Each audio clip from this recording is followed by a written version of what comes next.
కృతం ఆధారం సర్వవిద్యానాం శ్రీహరిం ఉపాస్మహే. మనం ఈ జ్ఞానం ద్వారా భక్తి లేదా భక్తి ద్వారా జ్ఞానం ఈ కార్యక్రమంలో మనం ఈ యొక్క త్రిగుణాల గురించి తెలుసుకుంటున్నాం. త్రిగుణాలు సంబంధించినటువంటి వాటిలో కొన్ని విషయాలు తెలుసుకుందాం, మరికొన్ని విషయాలు మనం చర్చించడానికి ప్రయత్నం చేద్దాం. ముఖ్యంగా ఈ భక్తి మార్గంలో ఈ భక్తి విషయంలో కానివ్వండి, పరమాత్మ భక్తి సంబంధం వీటన్నింటిలో కూడా మన భారతీయ సంస్కృతిలో చెప్పబడినటువంటి ప్రధానమైనటువంటి గుణాలు మూడని చెప్పుకున్నాం. సత్వగుణం, రజోగుణం, తమోగుణం మూడు చెప్పుకున్నాం. అయితే ఈ మూడు ఎలా ఉంటాయి అనేది కొంచెం క్రితం ఎపిసోడ్లో చెప్పుకున్నాం. ఇప్పుడు ఏంటి, మూడికి ఆహార విహారాదుల గురించి మనం చర్చిద్దాం దీంట్లో. అయితే ఈ సాత్విక సంబంధమైనటువంటిది, మరి సత్వ సంబంధమైనటువంటిది, ఈ శాకాహార సంబంధమైనటువంటిది అని చెప్పుకున్నాం. దీంట్లో ఈ సాత్విక సంబంధమైన వారు ఎక్కువ శాకాహారాన్ని తీసుకోవాలి కూడా. ఎందుకంటే సాత్విక సంబంధమైన గుణం చేకూరాలంటే మనం శాకాహారమైనటువంటి శాకాహార సంబంధమైన తీసుకొని దాని ప్రకారంగా మనం ఆలోచన చేయాలి. అంటే ఇప్పుడు పాలు, పెరుగు, కూరలు, అన్నము, వరన్నము, తర్వాత పులిహార, దద్దోజనం, అప్పాలు, ఈ సంబంధమైనటువంటివన్నీ కూడా పిండితో చేసినవి, అన్నంతో చేసినవి, పెరుగుతో చేసినవి, పాలతో చేసినవి, కాయగూరలతో చేసినవి, ఇవన్నీ కూడా శాకాహార సంబంధమైనటువంటి ఇవి తీసుకొని మనం సాత్వికమైన ఆలోచనలతో భగవంతుణ్ణి చేరుకోవాలి అనేటువంటి విధానం దీంట్లో చెప్పబడింది. అట్లనే ఈ సాత్విక గుణంలో మనం చెప్పుకున్నాం కదా, మరి శ్రీరాముడు, శ్రీకృష్ణుడు, వెంకటేశ్వర స్వామి వారు, శ్రీమన్నారాయణుడు, లక్ష్మీనారాయణులు, ఉమామహేశ్వరులు, సుబ్రహ్మణ్య స్వామి, వీళ్ళంతా కూడా ఈ సాత్విక సంబంధమైన వాటిలో వస్తారు. సాత్విక సంబంధమైన భక్తి మార్గంలో ఈ దేవతలు మనం కొలుచుకుంటాం. ఇంకా ఈ సాత్విక సంబంధమైన వాళ్ళు ఈ యొక్క పైలోకాలకి మోక్షానంతరం మోక్షంలో పైలోకాలకు వెళ్తారు, సూర్యమండలం ద్వారా ఇంకా పైలోకాలకు వెళ్తారు మనం తెలుసుకున్నాం. నెక్స్ట్ వచ్చేటువంటి ఈ యొక్క రజోగుణంలో, ఈ రజోగుణంలో కూడా కొంచెం మరి తీవ్ర సంబంధంగా కొంచెం ఉంటారు వాళ్ళు, ఆ భక్తి కూడా తీవ్రంగా ఉంటుంది అనేటువంటిది తెలుసుకున్నాం. ఈ రజో సంబంధమైన దాంట్లో ఏంటంటే వాళ్ళ యొక్క గుణం ఆధారంగా వాళ్ళకి ఇష్టమైనది ఏంటంటే ఏ సింహమో పులియో ఎక్కి అన్ని ఆయుధాలు ధరించి కొంచెం గట్టిగా బలంగా ఉన్నటువంటి ఒక దేవత, దేవుడు కానివ్వండి, వాళ్ళని ఆరాధించడానికి కూడా ఇష్టపడతారు. దుర్గా అమ్మవారు, మరి శాంకరి, సరే ఆ పేరు శాంకరి, దుర్గా, పార్వతి అమ్మవారు, మరి కాళీ అమ్మవారు, ఇవన్నీ కూడా చేస్తూ ఉంటారు. అలా కొంచెం ఉగ్రంగా ఉన్నటువంటి రూపాలను తీసుకొని వాళ్ళు ఉపాసన చేసుకుంటారు. తద్వారా వాళ్ళు ఏంటంటే తినే ఆహారాన్ని వాళ్ళు సమర్పిస్తారు. ఎప్పుడు కూడా మనం తింటున్న ఆహారమే మన భగవంతుని సమర్పిస్తాం. మనం ఏది తింటున్నామో అది స్వామివారికి సమర్పించి మనం దాన్ని ప్రసాదం తీసుకుని తింటాం. ఇప్పుడు దీంట్లో శాకాహారాలు కాబట్టి ఆ యొక్క శాకాహారం చేసి భగవంతుని సమర్పించి పాలు, దద్దోజనం, తర్వాత పొంగలి, చక్కెర పొంగలి ఇవన్నీ చేసుకుని స్వామివారికి సమర్పించి తింటుంటారు. అట్లనే ఈ రజోగుణం వారు ఏం చేస్తారు అంటే వారు తినేటువంటి మాంసాహారం, తర్వాత ఈ చికెన్లని, కోడని, మేకని ఇవన్నీ కొంచెం బలి ఇవ్వటం, అవన్నీ చేసి ఆహారాన్ని వాళ్ళు దాన్ని మళ్ళీ ప్రసాదంగా తీసుకుంటారు. భగవంతుని సమర్పించిన తర్వాత మళ్ళీ దాన్ని తీసుకుంటూ ఉంటారు. అట్లనే దాంతోపాటు కొన్ని దేవతలు, కొన్ని ఈ యొక్క గ్రామ సంబంధమైన దేవతలు, అమ్మవార్లు ఉంటారు. వాళ్ళకు కొన్ని ప్రత్యేక ఆచారాలు ఉంటాయి. వాళ్ళు ఏం చేస్తారంటే ఈ రజో సంబంధమైనటువంటి ఆహారంతో పాటు మద్యం కూడా తీసుకుంటూ ఉంటారు. అంటే మధుమాంసాలు తీసుకుని ఉంటారు. వాళ్ళ ఆలోచన కొంచెం ఉగ్రంగా ఉంటాయి, వాళ్ళ దేవతా స్వభావం ఉగ్రంగా ఉంటుంది, వాళ్ళ భక్తి మార్గం కూడా కొంచెం ఉగ్రంగా ఉంటుంది. అంటే ఇప్పుడు ఏంటంటే ఈ సంబంధించి దాంట్లో దుర్గా అమ్మవారు, కాళీ అమ్మవారు అలా చెప్పుకున్నాము. ఈ దుర్గా సంబంధమైనటువంటి వీటిల్లో కొంత సైనికులు, దేశాలను కాపాడేటువంటి సైనికులు కానివ్వండి, కొంతమంది రాజులు కానివ్వండి, వీళ్ళంతా కూడా ఈ యొక్క రజోగుణ సంబంధం ఉంటారు. ఎందుకంటే వీళ్ళు తప్పనిసరిగా మరి దేశాన్ని కాపాడాలి. అలాంటప్పుడు మనం మెత్తగా మాటలు చెప్తే కుదరదు, కొంచెం కఠోరంగా ఉండాలి, అవసరం యుద్ధం చేయాలి, అవతల శత్రువుని చంపేయాలి. అంటే కాబట్టి ఆ రజో సంబంధమైనటువంటి వాళ్ళు సైనికులు, రాజులు కొంత ఉంటారని చెప్పుకున్నాం. వాళ్ళు మాంసాహారం తీసుకుంటూ ఉంటారు అన్నాం. అయితే అలా ఉంటూ కూడా సాత్విక సంబంధమైనటువంటి దేవతారాధన మనసులో పెట్టుకుంటే ఆ మార్గం నడిచినట్టయితే వాళ్ళకు కూడా మోక్షం వస్తుంది. ఎందుకంటే వాళ్ళు చేసేది కూడా మానవ సేవ కాబట్టి, మానవ సేవే మాధవ సేవ అన్నారు కదా, కాబట్టి అలా కూడా మోక్షం వస్తుంది. కాకపోతే మనం ఒకసారికైనా మనం సాత్విక సంబంధమైన ఆలోచన నుండి భగవంతుని చేరుకోవాలి అనేటువంటిది మనం తెలుసుకుంటున్నాం. కాబట్టి రజో సంబంధమైనటువంటి ఆహారం తీసుకోవడం దాంట్లో కూడా కొంత లేకపోలేదు. దీంట్లో శ్రీరాముడు క్షత్రియుడు, శ్రీకృష్ణుడు క్షత్రియభావాలు ఉన్నటువంటి రాజు, వెంకటేశ్వర స్వామి వారు క్షత్రియులు, అదేంటండి మరి క్షత్రియులు మరి వాళ్ళు వేటకెళ్తారు, మాంసం తింటారు కదా, మరి మీరు ఇక్కడ మీరు చెప్తున్నారు కదా అంటే, క్షత్రియులు అయినప్పటికీ తింటారు మాంసం. వాళ్ళు ఇప్పుడు మనకి వాళ్ళు క్షత్రియులు, భగవంతుడు క్షత్రియుడా, వెంకటేశ్వర స్వామి వారు రాజులు, ఆకాశరాజు, వెంకటపతి రాజు, వెంకటేశ్వర స్వామి వారి రాజుల. కొంతమంది మా కులం వారిని మా కులం వారి అనుకుంటున్నారు ఆయన స్వామిని. అనుకోవచ్చు, అందరి కులాలు ఆయనలోనే ఉన్నాయి, ఆయన అందరి కులాలు ఆయన ఉన్నాడు. అన్ని ప్రపంచం అంతా మనుషుల్లోనూ ఆయనే ఉన్నాడు, మనుషులందరూ ఆయనలోనే ఉన్నారు. లోకాలని ఆయనలో ఉన్నాయి, లోకాల్లోనూ ఆయన ఉన్నాడు. కాబట్టి ఎవరికి వారి కులం కూడా తప్పేం లేదు. భగవంతుడికి ప్రత్యేకంగా కులం మతం అని ఉండవండి. భగవంతుడు అంటేనే ఈ యొక్క 14 భువన భాండాలని కాపాడేటువంటి వాడు, 14 భువన భాండాలని కూడా కడుపులో పెట్టుకుని రక్షించేటువంటి వాడు స్వామి. కాబట్టి ఇప్పుడు మార్కండేయ మహర్షి ఆయన తపస్సులో ఉండి ధ్యానం చేసుకుని స్వామివారి దగ్గరికి వెళ్ళినప్పుడు ఆయన ఆయన ఆయన కడుపు పొట్టలోకి వెళ్ళిపోయాట స్వామివారికి. ఇదేంటబ్బా పొట్టలోకి వచ్చాను చూస్తే స్వామి వెంకటేశ్వర స్వామి వారిలో 14 లోకాలు ఆయన కనపడ్డాయి మార్కండేయ మహర్షికి. కాబట్టి అందుకనే వజ్రకోశ స్తోత్రం కూడా వెంకటేశ్వర స్వామి వారికి మార్కండేయ మహర్షి ఆయన ధ్యానంలో రచించారు. అందుకనే మార్కండేయ కూడా వెంకటేశ వజ్రకోశ స్తోత్రం ఉంటుంది. కాబట్టి ఈ విధంగా మనం ఈ యొక్క రజోగుణ సంబంధమైన ఆహారంలో మాంస మధ్యాదులు వస్తూనే ఉంటాయి. కాకపోతే అది దేవతలకు సంబంధించి మనం రుద్దేయకూడదు. దేవతలు ఆ యొక్క దుర్గామ్మవారు మరి ఇవన్నీ కూడా లలితామ్మవారు ఇవన్నీ కూడా, లలితాంబిక మళ్ళీ సాత్వికం, దుర్గామ్మవారు కొంచెం కాళీ ఇవన్నీ కదా.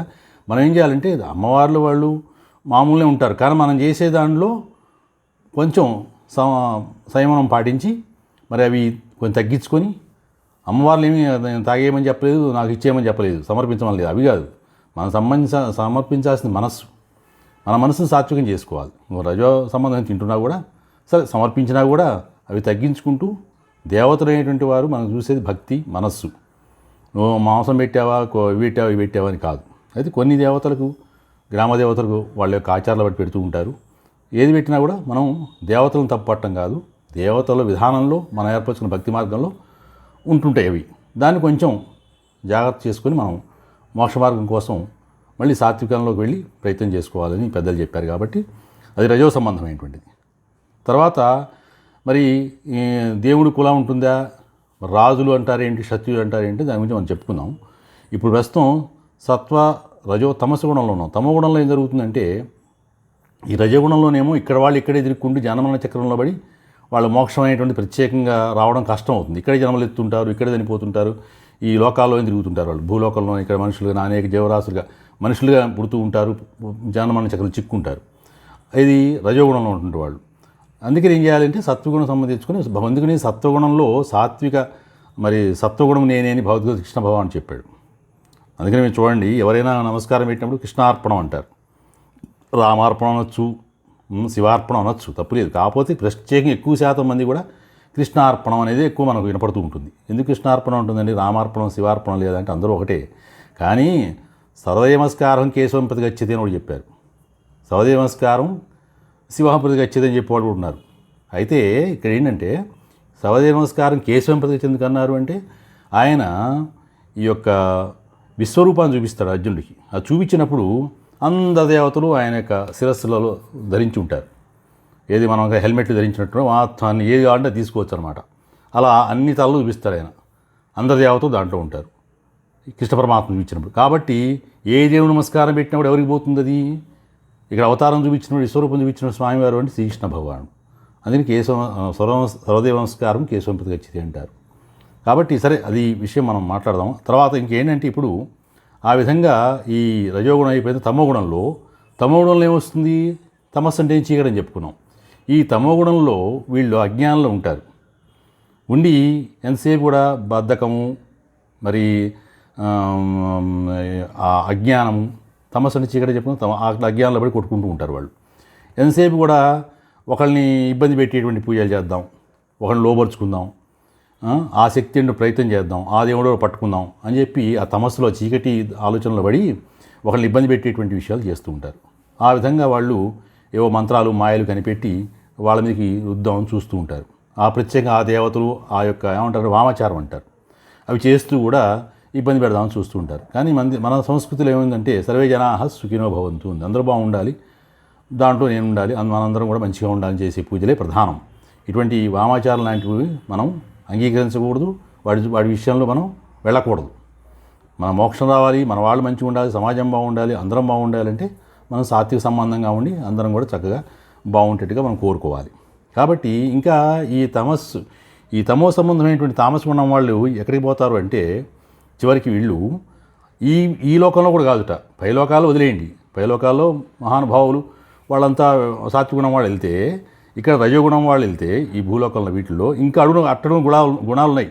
మన ఈ యొక్క గుణాలు ఉన్న వాళ్ళు ఈ లోకాలు పైన 7 కింద 14 లోకాలు ఉన్నాయి కదా, కింద లోకాల్లో ఈ యొక్క తామస గుణం వాళ్ళు పుడతారట, భూలోకంలో కూడా కాస్తుమా. కాబట్టి ఈ తమో గుణం అంత ప్రమాదకరమైంది, ఈ తామస గుణం. ఈ చీకటిని అజ్ఞానాన్ని వదులుకొని జ్ఞానాన్ని మనం పెంచుకోవాల్సి ఉంటుంది. కాబట్టి ఇంకా ఈ 3 గుణాల ద్వారా మనం తెలుసుకోవాల్సింది ఏమిటి? 3 గుణాల ద్వారా భగవత్ మార్గంలో నడవటానికి, భక్తి మార్గం నడవటానికి ఏం చేయాలి అంటే దానికి జగద్గురు ఆదిశంకరాచార్యుల వారు, త్రిమతాచార్యులు కూడా గొప్పవారే. దాంట్లో తొట్టతొలి మనకి శంకరాచార్యుల వారు ఏం చెప్పారు? ఈ మధుమాంస భక్షణ వదిలేయమన్నాడు. మధుమాంసాలు వదిలిస్తేనే మనం జ్ఞానం వైపుకి వెళ్తాము, జ్ఞానం ద్వారా భక్తి ద్వారా భగవంతుని చేరుకుంటామని చెప్పారు శంకరాచార్యుల వారు. మొట్టమొదటిగా ఆయన ఖండించింది అదే, మధుమాంసాలు వద్దన్నారు. ఇప్పుడు మనం చూస్తున్నాం ఈ ప్రపంచంలో, సమాజంలో ఎన్ని అరాచకాలు జరుగుతున్నాయంటే కేవలం మద్యం వల్లనే జరుగుతున్నాయి, తాగుడు వల్లనే జరుగుతున్నాయి. వాడికి చిన్న మీద పని చేయదు, విచక్షణ కోల్పోతాడు. అవతలను తల్లి, చెల్లె, స్నేహితురాలు, భార్య ఎవరిని కోల్పోతాడు. కోల్పోయి పిచ్చి పిచ్చి పనులు చేయడానికి వాళ్ళు ముందుకెళ్ళిపోతారు. ఎందుకంటే బుర్ర పని చేస్తే కదా, బుర్ర పని చేయదు. అందుకని తాగుడిని ఎటువంటి పరిస్థితుల్లో ఒప్పుకోకూడదు. పైగా ఈ తాగుడు వలన పంచఘాతక మహాపాపాలు చుట్టుకుంటే అన్నారు వాళ్ళు. కాబట్టి 5 మహాపాపాలు చుట్టుకుంటే అన్నారు తాగుడు వలన. ఎందుకు అనవసరం తెచ్చుకోవాలి వాటిని? కాబట్టి సరే, ఏదో రోగగ్రస్తులు ఎవరో వాళ్ళు అవసరం ఉండి అంత తీసుకున్నారంటే వాళ్ళది వదిలేయండి. మనకి మందు పరంగా తీసుకోవడం వేరు. విలాసంగా మత్తులో 24 గంటలు మనం ఉండేదే జీవితకాలంలో సగం మత్తులోనే గడుపుతాం, నిద్రలోనే గడుపుతాం. మిగతా సగం భగవంతుడు ఇచ్చాడు, భగవంతుడు సేవ చేసుకోవడానికి. ఈ జన్మ వచ్చింది, ఎన్నో జన్మలు ఎత్తే కానీ ఈ జన్మ రాలా మనకి. ఈ జన్మ ఏంటి? కనీసం ఈ జన్మలో భగవంతుని కోసం చేసుకోవడానికి మార్గం వేసుకొని మంచి గురువులను ఎన్నుకొని వాళ్ళ ద్వారా మార్గాన్ని చేసుకోవాలి. ఇక్కడ మళ్ళీ భగవంతుడు గురువు, భగవంతుడి యొక్క అంశ గురువులో ఉంటుంది. గురువు వేరు, భగవంతుడు వేరు. గురువు మనకు దారి చూపిస్తాడు, మార్గాన్ని చూపిస్తాడు, మనం భగవంతుని చేరుకోవాలి. కాబట్టి అది మనం తర్వాత మళ్ళీ చర్చిద్దాం. గురువు భగవత్ సంబంధం ఏంటో అది కూడా చర్చిద్దాం. దీంట్లో ఇప్పుడు ఏంటి మనం తెలుసుకుంది ఏంటంటే, కాబట్టి మనం ఈ మధుమాంసాన్ని వదిలిపెట్టి మంచి మార్గంలో, సాత్విక మార్గంలో చేరుకొని చక్కగా మనం భగవంతుని చేర్చుకోవడం కోసం ఈ యొక్క త్రిగుణాలలో మనం ముఖ్యంగా ఈ యొక్క మరి తామస గుణాన్ని వదిలిపెట్టి ఈ యొక్క సాత్విక సంబంధమైన గుణాన్ని పట్టుకోవాలి అని చెప్పడం జరిగింది. ఈ విధంగా మనం 3 గుణాలు అవలంబించాలని కోరుకుందాం. అందరం కూడా ఈ యొక్క సాత్విక 3 మార్గాలను కూడా తెలుసుకొని ఏది అవలంబించాలో తెలుసుకొని ఆ సాత్విక గుణం వైపు ప్రయాణం చేయడానికి అందరం కూడా సంసిద్ధం కావాలి. ఇది నేను చెప్పింది కాదు, మనకి శంకరాచార్యుల వారు, మనకి రామానుజాచార్యుల వారు, మధ్వాచార్యుల వారు ముగ్గురు కూడా మన సంస్కృతికి వాళ్ళు బాటలు వేసినటువంటి వాళ్ళు. అంటే వేల కోట్ల సంవత్సరాల నుంచి ఉన్నా కూడా వాళ్ళు ప్రత్యేకమైన ఒక మార్గాన్ని తీసుకొచ్చి ఈ యొక్క జగత్తులో మరి మన సంస్కృతి వెరితలలు వేస్తూ ఉన్నప్పుడు టైంలో వాళ్ళు వచ్చారు. ముగ్గురు 3 టైంలలో వచ్చి వాళ్ళు సంస్కరించి వెళ్ళారు. కాబట్టి త్రిమతాచార్యులు కూడా గొప్పవారే. ఇంకొన్ని విషయాల్ని మనం వచ్చేటువంటి ఎపిసోడ్లో తెలుసుకుందాం. స్వస్తి. శ్రీహకాంతాయ కళ్యాణ నిధేర్ధినాం శ్రీవేంకటనివాసాయ శ్రీనివాసాయ మంగళం.